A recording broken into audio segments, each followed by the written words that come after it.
દ્વારકામાં પુષ્ટિ સંપ્રદાયના સ્થાપક જગતગુરુ શ્રી વલ્લભાચાર્યજી શ્રી મહાપ્રભુજીનો 549મો પ્રાગટ્ય મહોત્સવ ધામધૂમથી ઉજવવામાં આવ્યો હતો અને વિવિધ સાંસ્કૃતિક કાર્યક્રમનું આયોજન કરવામાં આવ્યું હતું તેમજ વિશેષ શોભાયાત્રા પણ આયોજિત કરવામાં આવી હતી જેમાં મોટી સંખ્યામાં ભાવિકો જોડાયા હતા તો દ્વારકા મહાપ્રભુજીની બેઠક ખાતે રાત્રે નંદ મહોત્સવની ઉજવણી પણ કરવામાં આવી હતી।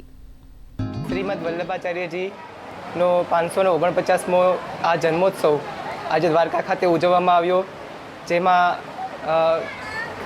બેઠકજીએથી વરણાગી પ્રસ્થાન થઈ અને ત્યાર પછી હવેલી આવી અને હવેલીએ સાંસ્કૃતિક કાર્યક્રમ યોજાયો। ત્યાર પછી ત્યાં સાંસ્કૃતિક કાર્યક્રમમાં અલગ અલગ નૃત્યના પ્રોગ્રામ તથા જયશ્રીના વચનામૃત અને મુખિયાજીએ પણ આશીર્વચન કર્યા અને આ જ ઉત્સવના ભાગરૂપે બધા જ વૈષ્ણવોએ અહીં